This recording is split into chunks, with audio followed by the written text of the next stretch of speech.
The manager character in professional wrestling is usually one of two archetypes. Either an insufferable twerp leeching off the success of their clients who aren't smart enough to know better, or a beloved and respected mentor or enforcer of virtue and morality. They can either make you love them or hate them. I'm Walt, the most gangster nerd on YouTube, and I'm looking at 10 of the greatest managers of all time. Paul Ellering. Paul Ellering started out his career as a wrestler in the mid-70s in the American Wrestling Association. He would rise through the ranks and actually become a Southern heavyweight champion.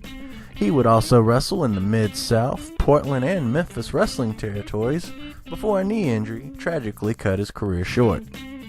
But his skills for cutting promos were noted, and he was bought in and would manage legends such as Jake Roberts, Arn Anderson, King Kong Bundy, Don Jardine, the Iron Sheik, and Buzz Sawyer. But it wasn't until 1983, when he was paired with the Road Warriors, that lightning would truly strike. This team would cut a path through the entire wrestling business, and they would win tag team championships in every promotion they wrestled in. They would win the AWA, NWA, the New Japan, the All Japan, the WCW, and WWF World titles, along with independent brand titles. Paul Ellering was not afraid to get in the ring later in his career, as he would participate in the very first War Games, along with the Road Warriors, Dusty Rhodes and Nikita Koloff, against the Four Horsemen. His career has had a lot of great moments. He's currently a member of the NWA Hall of Fame, the WWE Hall of Fame, and Professional Wrestling Hall of Fame, along with being the Pro Wrestling Illustrated 1984 Manager of the Year. Since his retirement, he's become an avid dog racer and actually participates in dog mush maces all over Alaska. The Mouth of the South, Jimmy Hart. Jimmy Hart started out his career in the Memphis wrestling territory, but would later move on to the WWE, then to the WCW, and even TNA. He has managed several world champions and tag team champions, including the Funks, Lanny Poffo, Rick Rude, the Hart Foundation, the Honky Tonk Man, the Nasty Boys, Money Incorporated, and most famously Hulk Hogan. As one of the most beloved characters in professional wrestling history, he is currently a member of the WWE Hall of Fame, as well as a Pro Wrestling Illustrated Manager of the Year for 1987 and 1994, along with the Wrestling Observer Newsletter Manager of the Year 1983. It's an unknown fact, but before Jimmy Hart was in the wrestling business, he was a member of the group called the Gentrys that actually had a Billboard Top 100 single known as Keep On Dancing. The Grand Wizard of Wrestling. Ernie Roth, also known as the Grand Wizard of Wrestling, started off his career in the 60s in the Detroit territory Big Time Wrestling as Abdullah Farouk, before moving on to the WWF. Throughout his career, he managed legends and world champions such as The Sheik, Killer Kowalski, Sergeant Slaughter, Stan the Man Stasiak, the Superstar Billy Graham, Playboy Buddy Rose, and George the Animal Steele. After a successful and star-studded career, he would be immortalized in the WWE Hall of Fame and be remembered as Pro Wrestling Illustrated's Manager of the Year for 1973 and 1977. After his passing, it was released that Ernie Roth was a homosexual, which is a first because as a homosexual manager, he was the first to be as famous as he was. Classy Freddy Blasi. Classy Freddy Blasi would start his career as a wrestler in the mid-60s in the Indianapolis Territory World Wrestling Association. He would move throughout Florida, Georgia, the Worldwide Wrestling Federation, the Pacific Northwest, and the North American Wrestling Alliance, winning various world championships.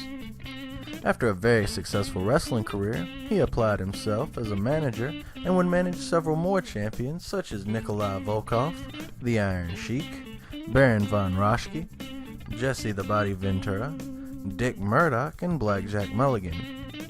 After a very successful career as a wrestler and a manager, he would be remembered in the WWE Hall of Fame, the NWA Hall of Fame, and the Wrestling Observer Hall of Fame.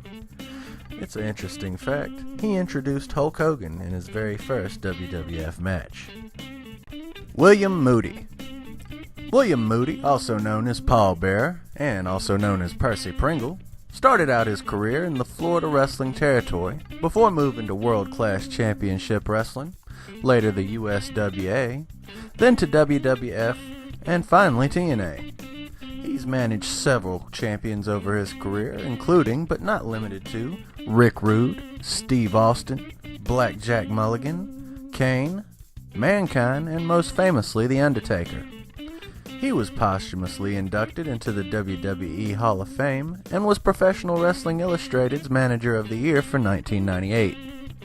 It's a little known fact that the Paul Bearer gimmick is actually based on William Moody's own past as a mortician and embalmer.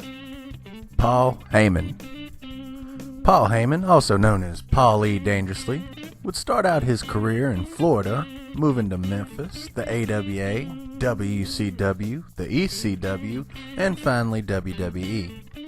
He has managed several legends and stables such as the Dangerous Alliance, Bam Bam Bigelow, Rob Van Dam, Sabu, Curtis Axel, CM Punk, and Brock Lesnar. He's also been a commentator a few times. Even though he's still deep in his career, he is already a member of the Wrestling Observer Hall of Fame and has won various Professional Wrestling Illustrated awards such as Best Booker, Best Interview, and Best Non-Wrestler. One of Paul Heyman's most infamous acts came in 1994 when he conspired with Todd Gordon and Shane Douglas after winning the NWA World title in a tournament to do a shoot where Shane would publicly disgrace the lineage of the NWA title and use the event to launch ECW as Extreme Championship Wrestling. Jim Cornett. Jim Cornett would start out his career in the Memphis territory before moving to Georgia, Mid-South, World-Class Championship Wrestling, the Mid-Atlantic Territory, WCW, WWF, Smoky Mountain Wrestling, Ohio Valley Wrestling, TNA, Ring of Honor, and finally Global Force Wrestling. He has managed several champions and legends, most notably Sherry Martel, The Grapplers, Yokozuna, Owen Hart, British Bulldog, Vader, Dan the Beast Severn, the Midnight Express, and the Heavenly Bodies. He is currently a member of the NWA Hall of Fame, the Pro Wrestling Hall of Fame, the Southern Wrestling Hall of Fame, Wrestling Observer Hall of Fame, and was the Professional Wrestling Illustrated Manager of the Year for 1985, 1993, and 1995. He's also the Wrestling Observer Manager of the Year for years 1984 through 1990 and 1992 through 1996. Jim Cornette is considered the king of the shoot interview. His rants on Vince Russo, Vince McMahon, and Dixie Carter are hilarious and legendary. He also owns one of the most extensive collections of historical wrestling memorabilia. J.J. Dillon.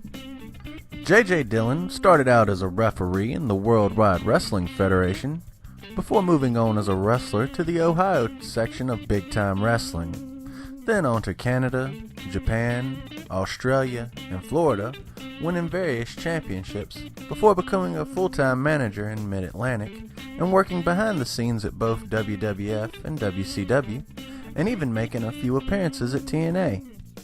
He has managed several greats and champions such as Abdullah the Butcher, Buddy Landell, the Stomper, Butch Reed, and most famously the Four Horsemen.